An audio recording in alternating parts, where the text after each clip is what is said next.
hearing. Well, he is also. I still have to set one though. Yeah. It's literally no bond. Oh, no. We have to set one. Is he on a motion to adjudicate guilt? He's on deferred for UUMV from. Hey, no talking over there, please. He's on deferred for UUMV from June of last year. And then January, it just kind of like. Okay.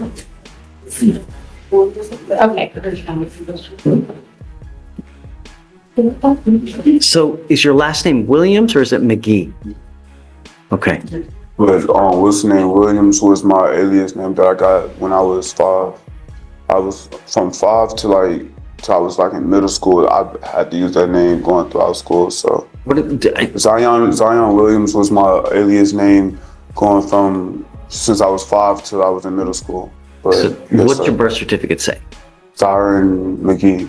Okay, so that's the name that we're going to use because that's your true name. Okay. Sir. Mr. McGee, I mean, I don't even know what happened, but I'm in shock, man. You're on deferred for an unauthorized use of a motor vehicle. Since January, you picked up a failure to ID, an evading arrest, 2 theft cases, another evading arrest, another UUMV, and another burglary of a motor vehicle. So we have. Whoa. Oh, excuse Hold me. on. Sorry. We're going to do probable. I have no idea what happened. We'll do probable cause on all of them because I have no idea. All I know is that you've got 1, 2, 3, 4, 5, 6, 7, 8 open cases. Okay. So let's do this. I see, so far, from January 23rd of this year, he had a failure to ID evading. We've already done probable cause. It's been found that there's a bond set. It looks like February 14th. All right, guys, let's get into it. This young man, Darren McGee, started life under the name Zion Williams. At just 18, he's already facing 8 serious criminal charges. No joke. Theft, evading arrest, and breaking into cars. His past is catching up fast. A felony theft was picked up. A bond has been set on that case. Probable cause has been found. Now, as of 2:15, the next day, you picked up a theft, evading arrest, another unauthorized use, and a burglary of a motor vehicle. So we're going to do probable cause on all those cases. You have the right to remain silent. Anything you say can or will be used against you. So I guess, can you start with the theft from 2:15? Yes.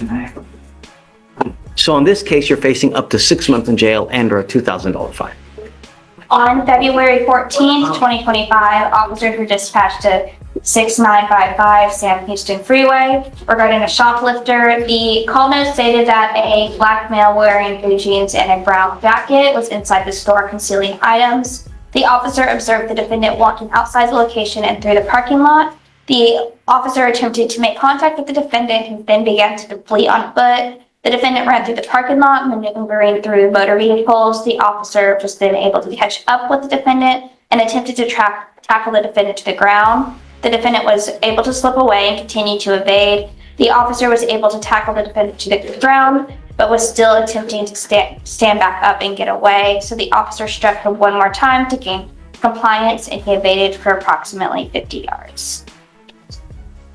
Where was that theft from? Target, Your Honor. Okay. All right, so I'll find probable cause on both of those cases. So then we have now a burglary of a motor vehicle from 2/19/25. What happened then? On December 25th, 2024, officers were dispatched for an abandoned stolen vehicle at the Cypress Park and Ride. The officer reviewed surveillance footage taken from December 25th, 2025 and observed the complainant's vehicle.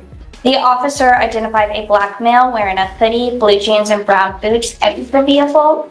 The officer immediately recognized and identified the defendant, identified as Zion McGee, also known as Zion Williams, from a previous case at the same location. The defendant in the video tried to do so. He then broke the window and got into the vehicle. The complainant did not give the defendant permission to be in the vehicle and was missing a jacket and a charging cord. Did you say all that was on video too? Yes, on the surveillance. The other thing you said, it happened December 25th. 5th, yes. Of 25 or 24? 24. So it seems, okay. Boom. Let's break it down. On February 14th, cops caught him stealing. He ran, tried to dodge. Officers tackled him after 50 yards. Then bam, another charge the next day: theft, evasion, and breaking into a vehicle. That's just 2 days apart. Wild. So I'll find there's probable cause to go forward there. Okay. So what, we need to set bonds on these cases. What should we set them at? Well, of course, defendant is 18 years old, judge, no job. Are you in school? You know, me and my brother go back to school. They, two of my schools didn't allow me because of my charges of the summertime in 2024, and they denied me school. What grade are you in? I'm supposed to be 12th grade. I'm supposed to be graduating this year. I see one thing. That's what I see. Yes, sir. But, It's the only thing I see. yes, sir. No, Sir. no. The problem is, well, you have the right to remain silent. You know, you will have the opportunity to fight these cases. But the problem is, when we let you out, you pick up a case. It's like you're your own worst enemy, dude. Really. Who do you have in your life? Who's there for you? Who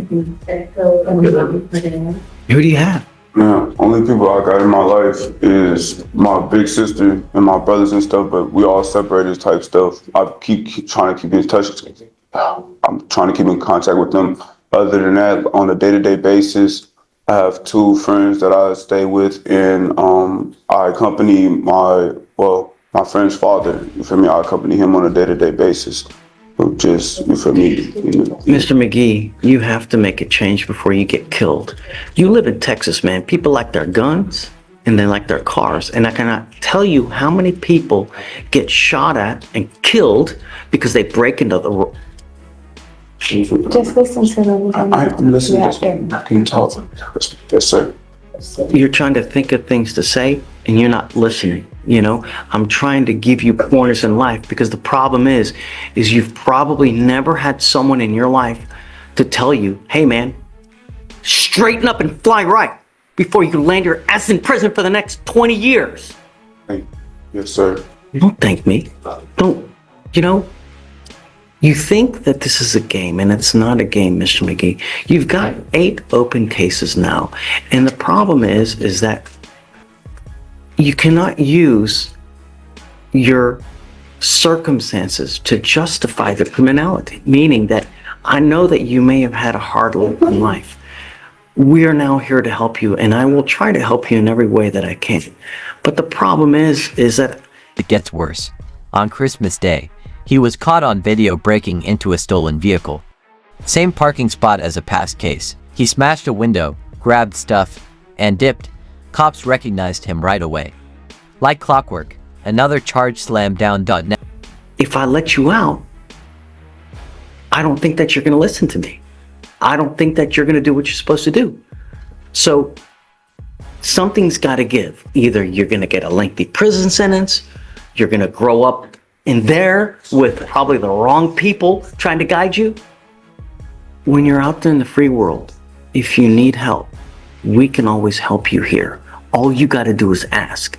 But when you're given a bad lot in life, you can still raise up and persevere. It's just how you go about doing it. You understand? Yes, sir. You've dug yourself a hole, but it's not so damn deep that you can't get out of. Someday you will, but you have to turn around because something's got to give. You're either going to get a lengthy jail sentence or you're going to end up dead. People like their guns and they like their cars. And when you mess with the wrong person, they're going to shoot your ass dead. And I can show you article after article after article where someone ends up dead because they break into the wrong person's car. I have it here. Once every 2 weeks, someone's dead because of it.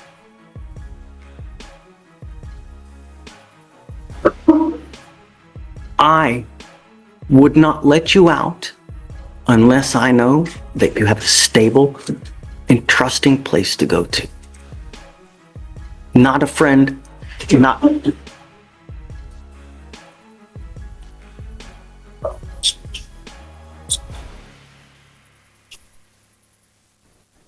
Okay. Mr. McGee, you need time. This isn't something that we just make here on a 2-second wham. I want to give you guys time to talk about circumstance, how things go. Right now, I'm going to set the bonds all at 5,000 and, I guess 5,008 because he has 8 cases open. You also have to understand one more thing. You probably don't have anyone in this life that's going to bond you out when you pick up criminal cases. So when you're out there in the free world and you're thinking of things, if I do this, could this land me in custody? Because if it does, you ain't got no one that's going to get you out. That's what you got to think about. You understand? Yes, sir. I don't want you to have any contact with any of the people, any of the places, complaining witnesses, no weapons. This kid's got no job, no school, no real home. The judge lays it down, he's his own worst enemy. You mess with people's cars in Texas, you get shot, he warns. No sugarcoating here. The reality is life or death. If you get out, I'm going to give you a leg monitor so I know where you are at all times. I don't know if that's going to happen now, but we need to find something. Something's got to change because what's happening now is just not working. And I'm not going to let you go. Somehow we're going to work this thing out one way or the other.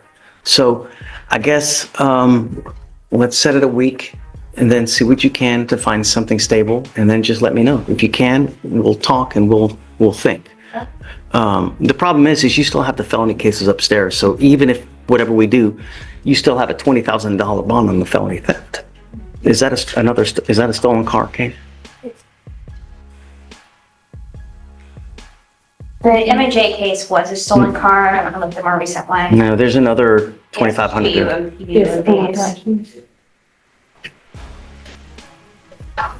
Yes, Your Honor. It was out of the same transaction as that most recent one, it looks like.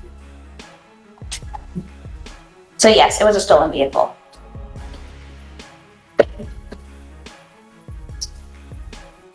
Can I make it a bond condition that he doesn't go near any cars?